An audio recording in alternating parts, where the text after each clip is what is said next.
In the Xinlong Financial Building, someone is about to get the axe. Yang Chen pleads with his boss, Zhang Jingyan, to put his name on the project he spent so much effort on. If his name is on it, he can get the commission he deserves. But Jingyan is a typical tyrannical boss who thinks he owns everything, including his employees' lives. He simply tells Chen he owns everything, so Chen can't have his name on the project. Chen has had enough. This is simply unreasonable. He walks out of the office. On a whim, he decides to resign instead of getting fired. His coworkers try to put sense in his head, but Chen is determined. He sees no point in staying in a vampire company such as this. He looks at the picture of him and his girlfriend. At least, even though he'll be jobless and an orphan, he still has his girlfriend. His parents left him a house and a car when they passed away, so Chen will utilize the car to run an online car-hailing business. It's similar to an Uber, which will be a good side job while he looks for something else. However, once he gets inside the car, he receives a message from his girlfriend. She's breaking up with him, saying he can't provide her with the life she wants. She can't wait for him to do better, so she says her goodbye. It's like the universe conspired against Chen on that day. Still, he starts his car-hailing business. He easily gets his first booking. Chen drives to the provided location, but when he gets there, the customer, a woman, is still not done with her makeup. She asks him to wait for her for 20 minutes. Chen's logical reasoning takes the better of him. He scolds his customer for booking early when she's not even halfway ready. The customer threatens to leave a bad review if Chen cancels her booking. But he doesn't care anymore. He cancels the booking. Right after, he receives the customer's negative review. She calls him unqualified and excessive. To his surprise, a woman appears right in front of him. She looks like a deity, wearing flowy clothing that shows off her curves. She calls herself the system, and she has detected the host, referring to Chen. She continues to say that the binding condition has been met. She, the bad review reward system, wishes to bind with him, the host. Chen is flabbergasted. Where in the world can one find a bad review getting rewards? The woman explains that once the binding is successful, the system can reward him for every bad review he gets. The rewards can vary, but they are all mainly luxuries and skills. Chen perks up. He knows this is cheating, but who cares? He says yes to the binding. With that, the woman kisses him, thus completing the binding. After that, she advises him to seek bad reviews from people who are odd or generally unpleasant. She clarifies that he can still give good services so as not to get his license canceled. For his first bad review, the woman rewards Chen with a 29% stake in the All Island Hotel Group, making him the second largest shareholder in the corporation. Chen can't believe his luck. Right off the bat, he gets his first reward, and it's already this big. He receives a notification on a new booking, and the destination is at All Island Hotel. Good coincidence, since he can also get his equity transfer letter there. Excited with his new prospect, he accepts the booking. Chen meets his new passenger. Her name is Jai, a pretty and well-dressed lady. After confirming her booking, Chen starts driving. On their way, Jai remarks how he keeps looking at her through the rearview mirror. Chen points out he's only checking the cars behind, and she'll understand this if she knows how to drive. Jai takes this negatively. She calls Chen an unskilled driver and very slow. In retaliation, Chen speeds up the car. He expertly wiggles his way through the highway traffic, causing Jai to panic. She begs him to slow down, but he won't listen. Enjoying his passenger's fear, Chen says he'll only slow down if she calls him daddy. With no choice, Jai cries out the name. As he promised, he slows down. They eventually arrive at All Island Hotel with no more incidents. Still shaking and crying, Jai gets out of the car, announcing that she'll leave a review and complain about Chen's service. She doesn't know that this will only make Chen wealthier. In fact, the system pops up in front of him to inform him of another bad review. Because of this, the system rewards him by declaring that he's now the owner of the Xinlong Finance Building. This is the building where he used to work. Chen celebrates when he realizes he can settle his grudge with his greedy boss. Chen enters the hotel, intending to get the important documents about his 28% share of the hotel business. But Jai sees him and assumes he's stalking her. She thinks he's a lowly driver who lusts over her, but she's surprised to see the receptionist treating him like someone important. After he's given the documents, Chen is led to a table where he's served coffee. Jai maintains her opinion that she'll never forgive him. Chen enjoys the attention and customer service. As he drinks his coffee, he spots Jai meeting with another man. He concludes that the man must be her blind date. Just then, the elevator opens to reveal 3 people, an elderly man with two hot chicks on both of his sides. Chen knows the two ladies. The blonde is Yang Chen, and the long-haired one is Feifei, who happens to be the ex-girlfriend who broke up with him. Yang Chen sees him too. Intending to humiliate him, Yang Chen approaches Chen and tells him off about following his ex despite their breakup. Keeping his calm, Chen says he's only there to have his meal. He's not interested in them gold-digging girls who spend their time with older men. Yang Chen is insulted, and the elderly man sees this. His name is Li, and he approaches Chen, demanding to know who he is. Chen introduces himself as Feifei's ex-boyfriend. Then he calls Li a male mistress for having two women at his side. Chen's excessive confidence is already stirring trouble for him. Li asks Feifei if Chen is indeed her ex. She confirms. She tearfully adds that she's been trying to break up with him for a long time, and it's only today that he accepted it. She didn't expect him to follow her here. With this statement, Li gets the notion that Chen is a heartbroken guy who's desperate to pester his ex so they can get back together. It's remarkable how he refuses to see that Chen is just calm, watching them in confusion. Li demands the waitress call the manager to apprehend Chen. Meanwhile, Jay eavesdrops on the situation. She can't believe that the man who drove her here is such a weirdo. Her date, whose name is Zhang Long, asks her what's wrong. Jai recounts how that man over there, referring to Chen, drove her here, breaking the speed limits and putting her life in danger. She also includes how distressed she was at calling Chen daddy. Zhang gets up to his feet. This rudeness to his blind date is unacceptable. He walks over to Chen despite Jai's protests. Zhang asks Chen if it's true that he bullied her as his passenger. Chen confirms. Then he asks Zhang who he is. Zhang proudly says he's the son of the chairman of Tainu Investments. Their company is just about to invest in the All-Island Hotel Group. Depending on what Chen says, he can simply get him kicked out of the premises.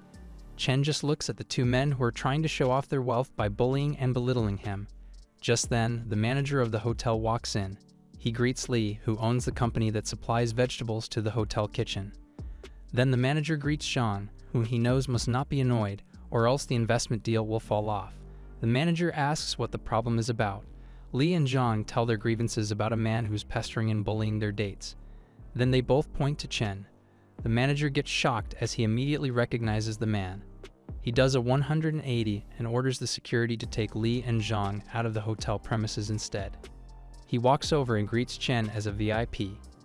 To the shock of everyone, the manager introduces Yang Chen as the second largest stakeholder of the All-Island Hotel Group. Basically, he owns the premises and calls the shot. Jay wonders if this is true and if Chen is just trying to experience life as a rich kid since he's driving an Uber. Now that his identity is revealed, Chen gives his orders. He fires Li as the hotel's vegetables supplier, and he refuses to accept the investment that Zhang's company intends to make. Chen wants these two men out. Meanwhile, Feifei tearfully regrets her decision to break up with him. She grovels and pleads with Chen to take her back. Yang Chen shoves her aside and says Feifei is not clean anymore. Then she presents herself as a woman of virtue. Chen knows their gold-digging attitude through and through. Li starts pleading with him as well.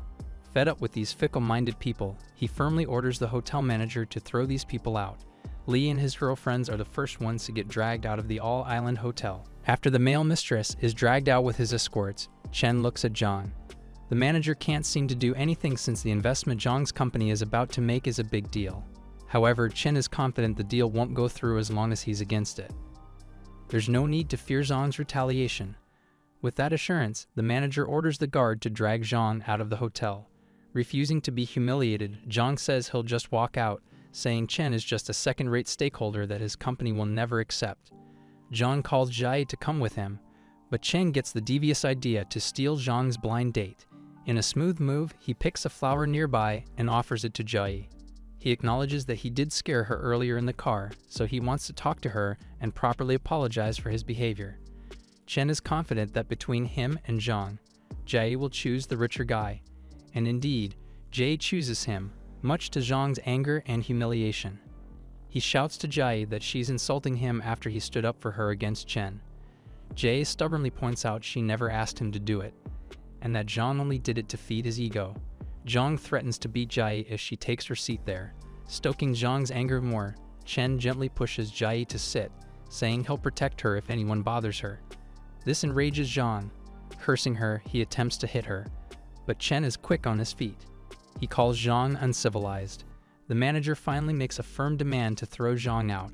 The guards drag Zhang, who's crying like a defeated bully. Finally, peace is restored at the hotel's restaurant. Chen and Jay formally introduce themselves to each other, forgetting their unfavorable first impressions of each other. The other customers who witnessed everything that happened can't help but comment. The woman calls Chen a typical arrogant rich kid who steals someone else's blind date. Her companion says it's the money that works. Perhaps these two are the only sane people there.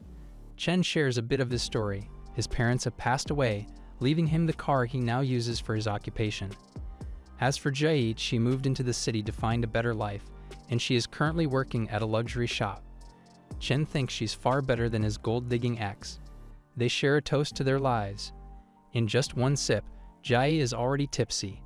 Then she spills the beans on why she was prejudiced against Chen in the car earlier. She says it's because of her 2 blind dates earlier, and one of them tried to kiss her at the cinema, so she thought Chen was like that too. Chen wisely says that perhaps Jay didn't like the guy, because if she did, then she would have just allowed him to kiss her. Jay can't believe it. How can anyone even think of kissing on the first meeting? Regardless of how attractive or ugly the person is, there should be some sort of shyness and boundaries. Chen continues to disagree, saying that kissing has nothing to do with how many times 2 people have met. It's all about the feelings and the atmosphere. If there's mutual emotion, then there should be no problem even with doing more than just kissing. Because Jay remains unconvinced, Chen stands up to prove his point. He tilts her chin towards him and kisses her fully on the lips. Then he leaves her reeling. He tells her to put her meal on his tab. If she's up to it, she can find him in room 1208, where he'll take his rest. Jai is shaken up. She just allowed Chen to kiss her, and she likes it. She also takes note of the room number he told her. Did he tell her on purpose? Was he inviting her for more? She blushes profusely. After taking a refreshing bath, Chen hears a knock on his door. When he opens it, he's not surprised to see Jay standing there. With no more inhibitions, she throws herself onto him, making it clear that she wants him. Of course, who is Chen to refuse a voluptuous woman throwing herself on him? He carries Jai on the bed, and they roll around doing things throughout the night. Talk about things escalating quickly. The next day, Chen wakes up to find himself alone. He notices the stain on the bed, which means Jai is still innocent before their tryst. He also sees a note on the table, along with a hefty amount of cash. The note is from Jai. It mentions how Chen did so well last night that it made her happy. Her payment of 3,000 for his time is on the table. She promises to spend more time with him once she gets her payment next month. Chen can only think of how interesting things have turned out. Later, he visits the Sin Long Finance building to collect his properties. He introduces himself to Chu, the manager of the management building office. Chu is surprised to see Chen face to face. The other employees are also surprised, and it's because they didn't expect the new building owner to be this young. They wonder if Chen plans to lay off staff or do some restructuring. Chu greets Chen formally. He gives his new boss the envelope that contains all the documents that prove Yang Chen's ownership of the building. So the rewards that the system has given Chen are not flukes. They are legitimate and are already changing Chen's life. Still, it's strange to know that bad reviews for his bad services can be rewarded. Chen is formal and serious when he tells Chu to continue helping him in managing the Sin Long Finance building. Chu assures his boss. Together with everyone, they welcome Yang Chen into the building. After that, Chen inquires about the business renting the 15th floor. Chu pulls up the records. He reports about its rental information. The business owner's name is Zhang Jinyan, and the rental contract expires at the end of the month. Chen finds this opportunity to be fitting for his plan. He asks Chu to bring the necessary documents and follow him to the 15th floor. Just as they get out of the elevator, Chu receives an important call. Chen allows him to stay behind, but reminds him to follow after the call. Chen enters the office, much to the surprise of his former coworkers. He looks confident compared to the harassed looks of the employees there. One of them approaches Chen and asks why he left. He even offers Chen to plead with Jingyan. But Chen refuses. He's not there to return, but to get what is rightfully owed to him. In a loud voice, he declares his presence and his goal to the boss, and challenges him to come out. Jingyan comes out, annoyed that someone dares to shout within his business place. Chen goes straight to the point and demands to get his commission. Greedy Jingyan says he'll only give it if Chen returns to work. He even offers him a deal. He'll give Chen 10,000 for 10 months, as long as Chen manages to close at least one deal every month. That's already generous coming from someone as stingy as Jingyan. Chen declines this, reiterating about the 20% commission on a successful project that was promised to him previously, with no strings attached. And this is where Jingyan takes advantage of his employees. It's all verbal, there are no written proofs whatsoever. He even cites an example. What if he insists he said Chen should work for him for the rest of his life? Is that verbal agreement binding?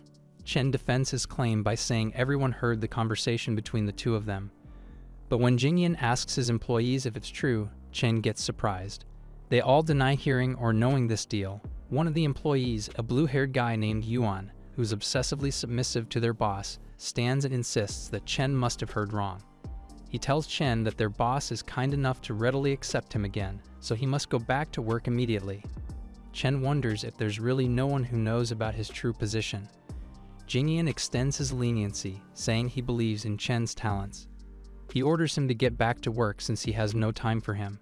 He must go down to talk with the management office to negotiate about the rent's extension. Chen calls him unreasonable. He came here to work and earn money, but because of the boss' greediness, he can't even get his final pay. He pulls up his phone, which has been recording the conversation since the start, and tells Jingyan he's going to appeal his case in court. Threatened, Jingyan orders the doors be closed so Chen won't be able to escape. Outside, Chu wonders why the door is suddenly locked. He has no idea that Jingyan is already threatening his new boss to delete the recording of the conversation. Jingyan grabs a computer unit and smashes it on the floor. Then he declares that it's Chen who did it, and everyone saw him do it. The cost will be deducted from his salary. But Chen is smart enough to continue recording his former boss. It has captured everything. Even if they delete the video from the device, there's already a backup uploaded to the cloud storage. Jingyan gets angry. Chen is such a lowlife to record him like that. Yuan suggests beating the crap out of Chen since they outnumber him. If the police arrive, they can simply say they forcibly subdued him for destroying their property. A knock on the door stops their argument. Jingyan opens it to find Chu standing there. Jingyan's aggressive demeanor turns into meek submission, knowing he must behave in front of the manager of the building. Chu wants to know what's happening, especially when his new boss is here. Jingyan is confused. What did he mean when he said new boss? Chu walks to Chen, checking up on him. Chen says he's okay, and that Chu came just at the right time. Chu addresses everyone and announces that Mr. Yang Chen bought the whole building for $2 billion, making him the new owner of the place. Everyone is shocked to find out that Chen, who used to be a lowly employee working his butt off every day, is now the owner of this profitable building. They all wonder why he even worked here in the first place if he has such a large amount of money. Yuan asks Chu if he's not getting his new boss wrong. Chu reprimands him. Of course he knows his boss. Jingyan changes his tune towards Chen. He suddenly admits his wrongdoings, and now he offers to double the salary due to Chen. Chu catches this conversation and becomes suspicious. He asks Chen if he did work here, and if he experienced workplace mistreatment. Chen coyly remains silent, which Chu takes as an affirmative. He turns to Jingyan and reminds him of a clause in his contract regarding operating the business in good faith. If Jingyan has violated it, then the building management has the right to terminate the business rent contract. Chen brings out his phone again and says he has a recording of Jingyan's attitude towards his employees. He even plays a snippet for everyone to hear. Jingyan continues to plead with Chen, let bygones be bygones. He's willing to pay triple of Chen's salary as long as he deletes the video. But Chen is not satisfied. Although he's initially there to get his due, he now wants Jingyan to learn his lesson. Then he addresses Chu and tells him to take care of everything. With that, Chen starts to walk away. Jingyan blocks his path and asks him why he has to ruin him until the end. Chen says he's a person who never leaves his enemy a way out. In the first place, if he felt even a little bad about this company, he would never have left. But because of Jingyan's greediness and tyranny, Chen has no choice but to teach him a lesson. Jingyan continues to negotiate his situation, but Chen reminds him of who he's talking to. Enraged, Jingyan orders his employees to grab Chen's device and delete the evidence. He'll give $50,000 to anyone who'll do it, but none of the employees move. Jingyan increases the reward to $100,000 in cash, plus double the salary. Still, nobody moves. Chu has already called for security to ensure his boss' safety. Chen laughs at Jingyan because he still doesn't get it. His words have no meaning, and his promises have no credibility. Jingyan never fulfilled his end of bargain with Chen. Why would anyone believe his promises now? After all that they've witnessed, nobody is stupid enough to fall for Jingyan's words. Minutes later, the security guards and employees of the management building all come up to the 15th floor. They all know that Chen is their new boss, so they want to stand with him in solidarity. Chu reiterates that whoever touches Mr. Yang Chen will face consequences. With this, Jingyan is cornered. Chen trusts Chu to do the right thing that will please him the most. Then he addresses the employees of his former company. He declares that Zhang Jingyan will soon be out of business. If there's anyone who has grievances against him, they must bring it up now, or else they will get nothing once Jingyan becomes bankrupt when he gets fined. Encouraged by Chen's words, the employees raise their hands and share the shady business practices that Jingyan forced on them. Even Yuan, the most loyal to Jingyan, tells about unauthorized salary deductions without reasons. Chen observes that now that everything has turned against his boss, Yuan has no qualms about changing his loyalty. Soon, Jingyan's situation is eventually settled. He's now out of business and evicted from his office. He threatens Chen that he'll get back to him for ruining his life. Chen shoots back at him, saying it's Jingyan who ruined his own life because of his greediness. Once Jingyan is out, Chen turns to address his former colleagues. He announces that he's going to start an advertising agency on this same floor. He wants to know if anyone is interested in joining. Almost everyone expresses their desire to stay, including Yuan, but Chen won't accept him. He's seen how two-faced Yuan can be, and it's not good for business. He quickly kicks Yuan out. Chen turns back to others. He tells them he needs half a month at most to settle matters and to operate a smooth transition. In the meantime, they can all enjoy their holiday. They must rest until they receive the notice to return to work. Chen also assigns Xiaoli to be the new manager for the company he's going to start. Xiaoli is surprised. She admits she may not be suitable for the position, but Chen expresses his faith that she'll learn the ins and outs of being a company manager. Everyone is grateful now that Jingyan's tyranny is over. They all bow their heads to acknowledge their new boss, Yang Chen. Now that he's settled his score with his old company, Chen returns to his car to continue his online taxi services. Right there and then, he receives notification about a new booking. He accepts, and once he arrives at the pickup location, he's surprised to see a former college friend, Lixin, who's with her boyfriend. When the couple enters the car, Lixin recognizes Chen and greets him warmly. Lixin introduces her boyfriend, Yang Chen. Then she tells Yang Chen that she and Chen used to be university classmates. She also adds that Chen was a top student and very popular with girls. She says it's a pity that Chen had a girlfriend that time, so many girls got heartbroken. Lixin is a combination of tactlessness and vanity. She still can't get over the fact that Chen turned her down back then. Although she doesn't say it, she sounds almost happy at the prospect of Chen breaking up with his girlfriend. She wants him to regret his relationship as revenge. Chen catches up on what she's trying to imply. He tells her there's no point in bringing up issues of the past. Lixin backs down and leans toward her boyfriend, saying it's because of the rejection that she met Yang Chen. Yang Chen gets triggered, especially when Lixin explains how Chen rejected her. Chen is not happy for being put under the spotlight.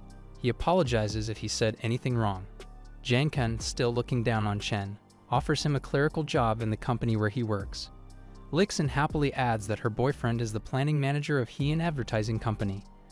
But Chen declines his offer, saying he'd rather drive an Uber than take a clerical job. Then he opens the car windows and turns off the air conditioning. Lixin complains about this and demands Chen to close the windows. Chen, being the smart mouth that he is, says it's not part of their booking to turn on the air conditioning, but he will only if they say something nice to him.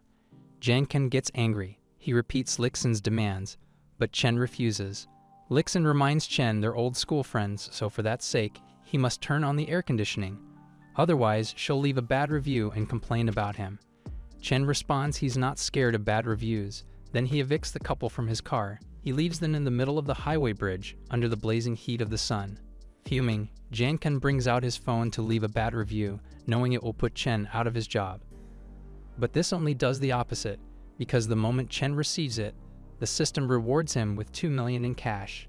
Chen also sees that Lixin has sent a misleading message in their class group chat about his behavior as a driver. Chen responds, briefly explaining his new job, and then he sends a recording of what really happened, especially focusing on Lixin's words. The opinions turn against her, making her out as vain and bitter. Yang Chen, upon seeing this, vows to avenge his girlfriend. He tells Lixin to pretend to invite Chen to a party, so he can ambush him and humiliate him in front of their classmates. Lixin agrees to his plan. When Chen receives Lixin's invitation, he simply laughs at it. He's already expecting that the couple has planned something against him. In any case, it will be up to his mood on that day if he accepts the invitation or not. The sunny weather changes into a sudden downpour of rain. He looks up, wondering if Lixin and her boyfriend are having a great time at the bridge. Later, he takes another booking from a new passenger. This passenger named Ms. Zhang demands that he pick her up right in front of the KT bar. Chen has parked his car just a few feet away from the entrance, which is a reasonable distance for anyone to cross, but Ms. Zhang insists on being picked up right in front of the KT. So Chen comes out with his big umbrella and rushes to her. But Ms. Zhang demands to be carried into the car. She can't afford to have her precious and expensive shoes get wet from all this rain. Chen tries to reason with her, saying he will only carry a passenger if they are disabled. Still, Ms. Zhang insists, pointing out that anyone would want to carry her without complaint. Chen stands his ground. He hands the umbrella to her. Ms. Zhang grudgingly grabs it. She walks to his car without offering to share it with him.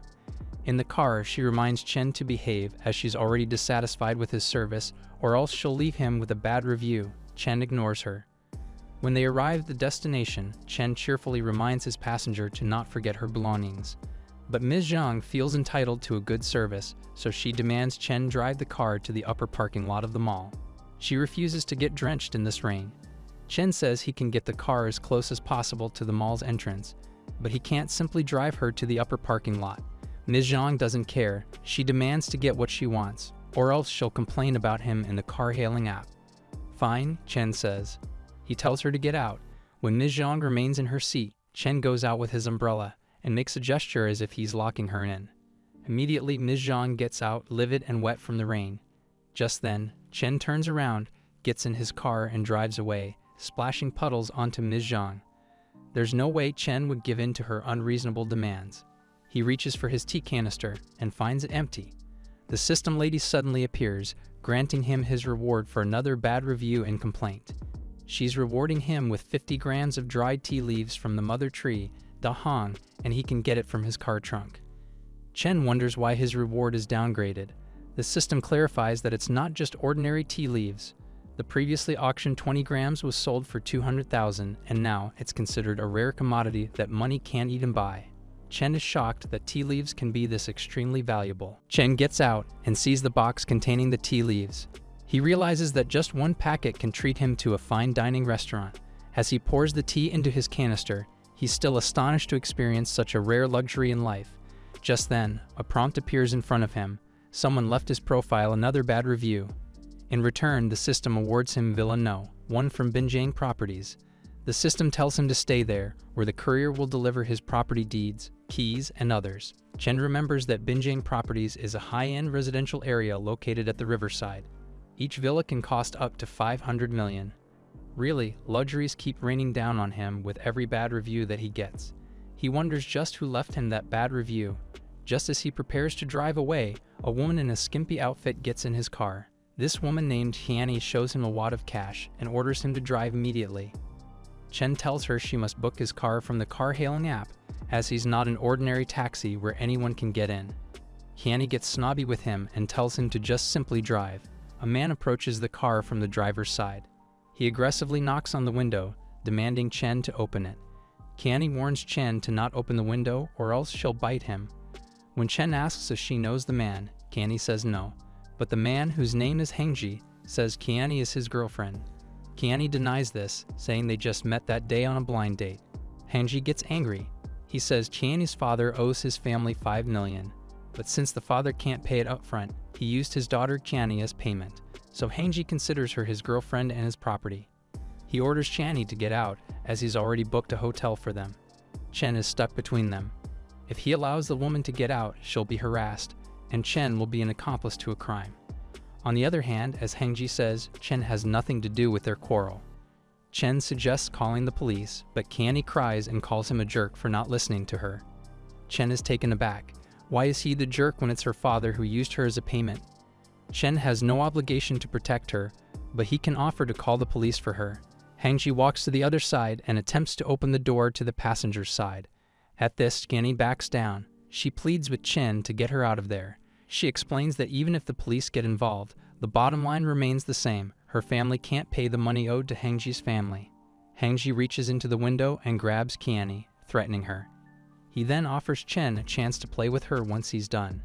Hangji says he's the son of the chairman of the Yahoo Group. He can do anything he pleases. Chen makes up his mind. He steps on the gas and drives away from there. Enraged, Hangji takes his car and follows Chen, intending to get back at him and Kiani. After a few miles of driving, it looks like the coast is clear. Kiani is grateful to escape Hangji. She compliments Chen, but flattery means nothing to him. He tells her he'll drop her off at a safe location, and from there she can hail a taxi to get home. Just then, Hangji's car drives in front, almost blocking their path. Hangji orders Chen to pull over. Kiani cries out and pleads with Chen to continue driving. With no other choice, Chen steps on the gas again. Hangji tries to follow, but he makes a mistake. His car crashes, tumbling over to the side. Kiani is happy to see that happen to Hangji. After making certain that they're safe, Chen tells Kiani to get out of the car. Suddenly, the woman becomes sultry with Chen, offering him a good time as payment for saving her from Hangji. But Chen doesn't like her. He even reprimands her for thinking she's living in a fairy tale, where anyone will just bow down to her. He tells her again to get out of the car. Kiani curses him for being ungrateful. But Chen doesn't care about her at all. After all, he's about to be a property owner in one of the most luxurious residential areas. He arrives at Binjiang, where an employee amiably welcomes him. He gives Chen an envelope containing the key and all the documents that prove he's now the owner of Villa No. 1. The employee shows him a tour of the place. Chen finds the residence to his liking. All he needs is to bring his clothes in and he's settled. He receives a phone call from the secretary of All Island Hotel Group, informing him about a meeting tomorrow. The secretary says that since Chen is the second largest stakeholder in the company, he needs to be in the meeting by 3 p.m. for an important discussion. Chen says he'll be there, and the call ends. The next day, he arrives at the office. There, he meets the secretary who called him and two important figures in the hotel group. Chen meets Li Wanhong, the chairman of the All Island Hotel Group, and Zhang Wu, the chairman of Sky Curtain Investments. Zhang Wu is the father of Zhang Long, who was the blind date of Jai from the other day. Their meeting is about the investment that Zhang Wu wants to put into the hotel group stocks. Wanhong addresses the issue between Chen and Zhang Wu. He encourages the two men to settle their differences for a more fruitful deal. Zhang Wu hopes that Chen will ignore his son's ignorance, but Chen refuses to let go. Wanhong advises the businessman to persuade his son to apologize. Zhang Wu insists his son did nothing wrong. He only stood up for his date. Seeing that he'll get no apology or acknowledgement from Zhang Wu, Chen asks if there's any more to discuss. Wanhong says there's none. If that's the case, then Chen will make himself clear. As the second largest stakeholder in the hotel group, he refuses the investment Zhang Wu wants to put in the company. And with that, he leaves. Zhang Wu is a caste. He's the one who wants to invest. Shouldn't he be treated like a VIP? Instead, he gets ignored by that young stakeholder. Wanhong pacifies the businessman. Young people are more passionate about their beliefs. He promises to talk to Yang Chen. In the meantime, Zhang Wu should really talk to his son. Most problems can be solved with a proper apology. Zhang Wu relents. He says he'll convince his son to say sorry. Chen walks to his car to start his shift as a driver when someone calls his name. It's Hangji carrying a metal bat. Behind him is a group of men carrying the same thing. Hangji is still salty about Chen driving away with Kiani. He's here to take his revenge on him. He'll skip beating up Chen. For now, he's going to smash his car. Chen is just a lowly driver who relies on his vehicle to make a living. Wouldn't it be fun to cripple Chen's livelihood? Hangji orders his goons to smash and hit the car. When Hangji sees Chen recording, he says it's useless. He'll just pay the right people to delete the footage or make sure Chen will suffer the long legal process. Just then, a red sports car arrives. Coming out of it is Kiani, who sees what's happening. Kiani reprimands Hangji for destroying Chen's car. She already promised him she'll stay with him for the night. Hangji says it's just for fun. He won't allow anyone to disrespect him like Chen did. Then he belittles Kiani for showing concern for the lowly driver. He threatens to hurt her again. Kiani insults Hangji by saying she's only socializing with him because of her family's debt. If not for that, she won't even spare him a glance. Watching from the sides is Chen, nonchalant about his destroyed car. Approaching him is Zhang Long, whose face shows a fresh bruise. As it turns out, his father has had enough. He has hit Zhang Long and orders him to apologize to Chen.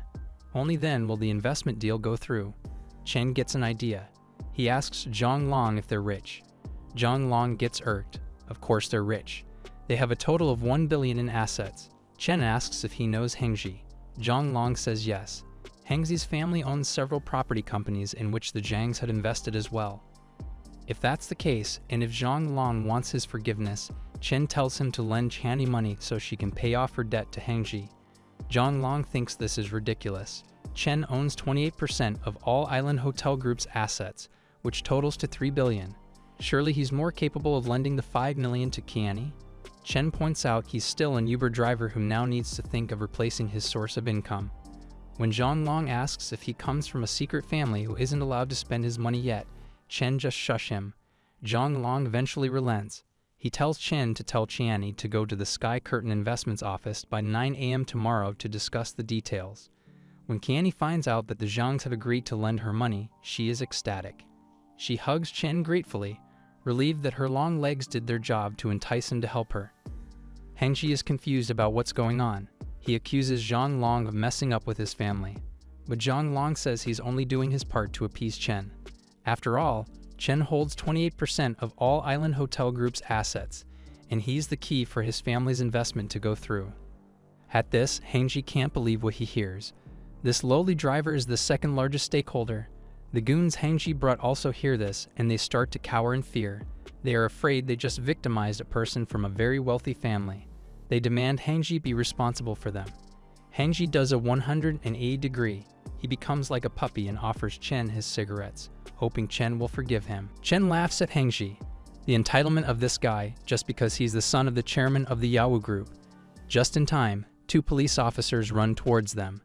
As it happens, Qiani has called them to report Hengji's harassment on Chen. The goons that Hengji brought turn against him, pointing him as the main culprit. One of the officers asks Hengji about what happened. Hengji introduces himself as the son of a rich family. Then he proceeds to point at Chen and say he stole his girlfriend. He adds that he's allowed to teach Chen a lesson because of it. When asked by the police officer if he's willing to give compensation, Hengji says he'll only give it after a court decision. But the officer scolds him. It seems this entitled man-child doesn't understand the situation. Intentionally damaging other people's property that exceeds 5,000 meets the criteria of a criminal offense. If this case goes to court and the judge decides to send him to jail instead of having him pay for compensation, what will he do then? Hengji is about to repeat who his father is, but the officer doesn't care anymore. He wants Hengji to see that it's more sensible to compensate for the damage right there and then. Hengji keeps his cool and asks Chen how much he should pay for the ruined car. To his shock, Chen says he'd like the court to decide on the matter. Hengji tries to negotiate and reminds Chen to not be greedy with the money. It's an old car whose value shouldn't be that much. But Chen wants to teach Hengji a good lesson, so a court case is a good way to do it. Trying to remain cool, Hengji allows the officers to capture him. He knows that eventually he'll get his inheritance, then he'll have his money. Later in the court's mediation room, Hengji's father, Yao, arrives. He immediately asks Chen for a price so they can settle this quickly. Chen sneers at Yao, saying like father, like son. Both don't know how to properly apologize and think everything can be solved with money. Yao offers a lot of money, even reaching 1 million, but Chen insists on taking this to court. Yao is stressed. It just so happens that this is also a critical time for his company's initial public offering, or IPO. They are about to go public by selling their shares, so if this court case becomes well known, it will definitely affect their company's standing. Chen wants to leave. An officer gives him a paper to sign, indicating that he's not accepting the mediation. Yao stops Chen from signing it. He reminds Chen to reconsider so they can meet again in good faith. But Chen has already made up his mind. His experiences with creditors threatening him have taught him to always stand his ground. He signs the paper, then tells Yao he'll see him again in court. Now that that's settled, Chen goes to a property dealer to take care of some things. He's finally selling the house he inherited from his parents. He tells the clerk to simply go with the market price. He doesn't mind it at all. After getting his reassurance, Chen thinks about buying a new car as soon as possible. He needs to continue his online car hailing services. Just then, his phone rings. The system lady appears in front of him, bearing good news. Chen has received another bad review, triggering a bonus. She kisses him on the cheeks, telling him he's received a limited edition luxury car, which he can use for his car hailing services. She adds that he can collect it from the underground garage. As Chen receives his car keys, he remarks how caring the system lady is. Now that he doesn't need to buy a new car, Chen decides to go home to his villa and enjoy the rest of the afternoon. Chen relaxes by the pool, enjoying the afternoon sun and a sumptuous meal. He doesn't notice that two people are watching him from a neighboring villa. That person is Su Yinong, the owner of Villa No 8. Together with her is her housekeeper, Lan. Minong asks Lan if she's gotten more information about their new neighbor. Lan relays what she learned from the security guard. The new owner of Villa No 1 is a young man who drove a very old car and didn't look remotely rich at all. Minong assumes the man simply wants to be low profile, but it's possible he belongs to one of the rich families. Minong asks Lan to bring their neighbor 2 bottles of wine as a welcome gift. She cautions Lan not to inquire too much, but to simply let him know that they are neighbors. Lan follows her mistress' order. Later, Chen receives a visit from a middle-aged lady. She introduces herself as Lan, the housekeeper from Villa No 8 just across his residence. She says her mistress, Su Yinan, wants to give him a welcome gift and to let him know that they are neighbors. Chen appreciates the gesture, saying that Minong is too kind. He introduces himself as Yang Chen.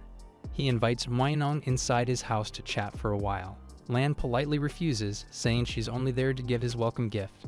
Perhaps they can take that invitation in the near future. And with that, she leaves. Lan reports back to Yinan. She happily says that Mr. Yang from Villa No 1 is indeed a young man with a good character. She assumes he must be the son of a very wealthy family. Lan also says she successfully gave the welcome gift and expects a return gift soon. Minong is satisfied with this report. Since it's already late, she tells Lan to retire for the day. But for Chen, 10 p.m. is still early. After sampling the wine gifts, he decides to go on a 2-hour drive. He fetches his new car, and then he receives his booking for the night.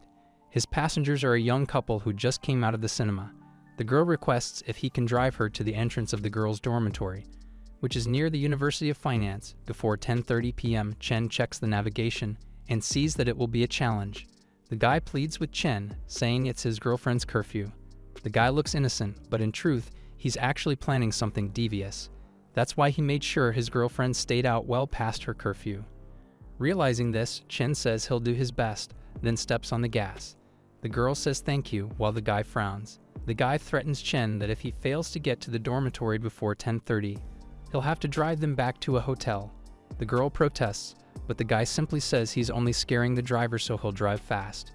Chen assures the girl that he'll get her there on time. He says he's an alumni of that university, and he knows his way around the campus. He promises to get her there on time. The girl, whose name is Xiaoyu, is pleased with this reassurance. She's also excited to meet a senior from the same university. She introduces herself, saying she's an English major. Chen introduces himself too. The navigation system in his car announces the deviation from the suggested route. This startles Xiaoyu's boyfriend, whose name is Zhongyu. He demands to know why they are taking a different route than suggested. Chen explains that the main road is not the best way if Xiaoyu really wants to be on time. As he said earlier, he knows his way around the area so they can relax. This pleases Xiaoyu more. She exchanges phone numbers with Chen, not seeing the sulking face of her boyfriend. A few minutes later, they arrive in front of the dormitory. Xiaoyu manages to call the attention of the dorm lady, who is already closing the windows. Xiaoyu says goodbye to Chen before heading in. Then Chen turns to Zhongyu and asks if this is where he'll get off. Zhongyu says he booked the ride again, so Chen must drive to the indicated destination. At the same time, Chen receives another bad review. He thinks it's Zhongyu who gave it. As a rule, Chen receives another reward. This time, he's given the skills of an actual combat technique called Bajikwan, and this will take effect immediately. Chen can feel that subtle but strong energy absorbed in his body. Once it's done, he turns to Zhongyu and asks why he gave a bad review. Instead of answering, Zhongyu simply tells him to continue driving, and so, Chen drives on. Later, they arrive at an empty area. Zhongyu calls someone on his phone and tells them to come out. A group of men starts surrounding the car. Chen asks Zhongyu what this is all about. Like a child, Zhongyu blames Chen for a failed date night. He says he spent the whole day with Xiaoyu with the intention of taking her to a hotel and spending the night together there. That's why he deliberately dragged out her time so she wouldn't make it to her curfew. And then Chen arrives, takes her safely to her dormitory, which ruins Zhang Yu's fantasies for the night. But Chen points out that Zhang Yu said earlier that he also wanted Xiao Yu to return to her dormitory early, so he doesn't understand why Zhang Yu is sulking now, but Zhang Yu is pissed and wants to have a go with Chen. He demands he get out of the car and face him and his goons. Chen remembers he just got an upgrade on his martial arts skills. This is the perfect chance to test it. Chen gets out of the car. Before the rumble starts, Chen suggests they should do it in an alleyway where there would be no cameras to record their fight. Zhang Yu thinks Chen is overly confident to face all of them alone, but he agrees with him. Once they're all in a dark alley, the fight begins. There are only sounds of punches, kicks, and moans of pain. Who do you think will win? Eventually, it's Chen who comes out unscathed. Zhang Yu and his goons are all on the ground, defeated and nursing injuries. One of them complains that he didn't even get a single hit in, and he gets punched right away. He blames Zhang Yu for getting them into this situation. He must be held responsible for their medical bills. Zhang Yu himself didn't even know that Chen is an expert martial artist. He also feels pain where Chen hit him.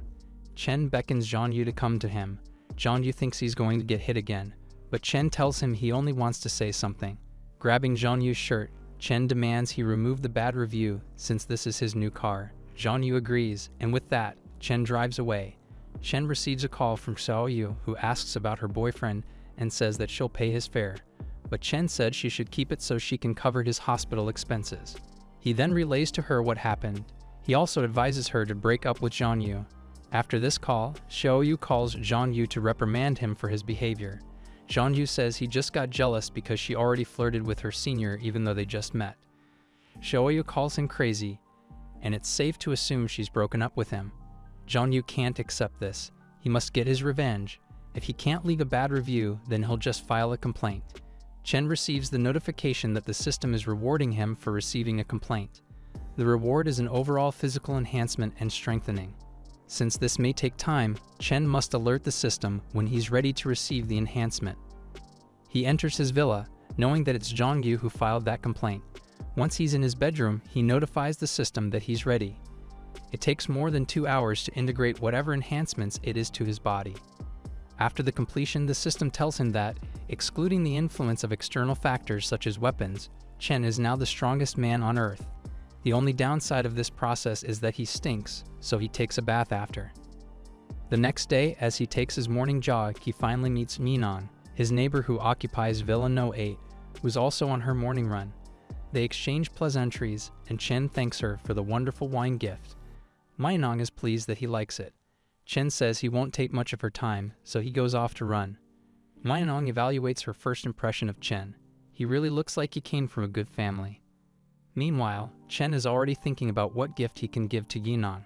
Then he remembers those exclusive teas. Later, Chen visits his neighbor to give his return gift, the tea bags from the mother tree Dahong. Lan opens the door and receives his gift.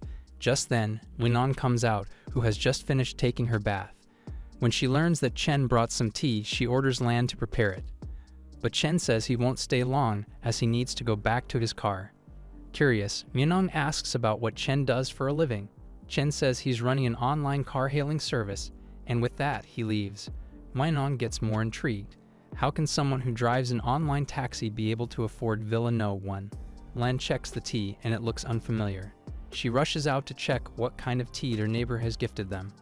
Minong thinks Chen is such an enigmatic man. Meanwhile, Chen takes his first booking for the day. It's Qiani who booked the ride.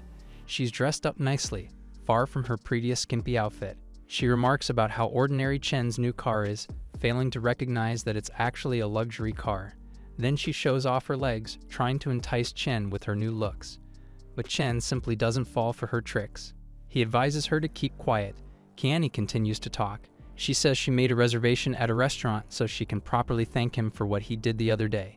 Chen declines, saying she'll just try to rope him into staying with her at a hotel. Qiani doesn't deny this. She looks happier now that she's off the hook from meeting Hengji again. Her father has met with the Zhangs at the office of Sky Curtain Investments, and a deal has been made about the money that will be loaned to them. Qiani is just grateful that she wants to treat Chen to a good meal. However, Chen says it's the thought that counts, so no need for the dinner. Qiani frowns. She calls herself a good catch, with a beautiful face and body and a big brain. So why does Chen continue to refuse her invitations? She's starting to think he's gay. Instead of answering, Chen announces that they've arrived at their destination. If she has no more requests, then she can leave the car. Kiani feels incredulous. She just can't believe he's not interested in her. Later, Chen drives to fetch his next passenger. He sees that it's a young teenager who's currently being harassed by an older and taller man. The young girl, whose name is Zhao Yun, flags Chen's car, obviously wanting to get out of there. But the man stops her. He won't let her go until she pays for the damages to his car. Apparently, some bicycles fell over the man's car, and he's blaming Zhao Yun for it. He wants her to pay or else he will hit her. Chen walks over to them. Hearing their situation, he suggests going to the bakery nearby, whose outdoor CCTV is in the right location to record what really happened. Zhao Yun thinks this is a good idea, but the man changes the topic. He sees that Chen's car still has a provisional license, which means it's new. He tells Chen to back off, or else he'll smash his newly acquired car. Chen exposes the man's modus operandi. He's trying to extort money from the teenager. That's why he doesn't want to check the cameras, and is trying hard to intimidate him. But Chen is not easily threatened. Zhao Yun is his passenger, so he needs to fetch her to complete the booking, and so he can get his next passenger. Either the man will let Zhao Yun go, or they check the cameras to settle this feud. As an answer, the man gets his bat, ready to carry through his threat of smashing Chen's car. Chen says he's welcome to do so. If he can afford to pay for its repair, then he should go ahead and smash it. The man insults Chen, saying his car is so cheap, he can buy 2 of them and still have gas money for the next few years. Chen continues to goad the man into destroying his car. Zhao Yun tries to stop the man, but Chen holds her back. He tells her they should let the man do what he wants. Annoyed, the man raises his bat to hit the hood of the car. Just before he gives the first damage, he sees the car's logo. He's shocked to see that it is a limited edition luxury car. He feels fortunate to have stopped himself, otherwise he won't be able to afford its repairs even if he works in his next lifetime. He does a 180 degrees, drops the bat, and smiles at Chen, as if he didn't threaten to smash his luxury car. The man retracts his accusations to Zhao Yun, saying the wind must have caused the bikes to fall over. Chen wonders why the man is suddenly turning his tail after showing his aggressive behavior earlier. But the man continues to show his friendly smile as he urges Chen and his passenger to go. Knowing that they've won, Chen opens the door for Zhao Yun, and with that, they drive away. Zhao Yun is truly grateful that Chen rescued her from that situation, but she's wondering why the man suddenly became nice to them. Chen only says it must be because of a change in conscience. Soon, they arrive at their destination. Since Zhao Yun's roommate invited her to dinner, she asks Chen to join them, but Chen politely refuses, wishing her a good time. They exchange contact information, and with that, Chen drives away. It's only a few minutes later that he realizes he's hungry.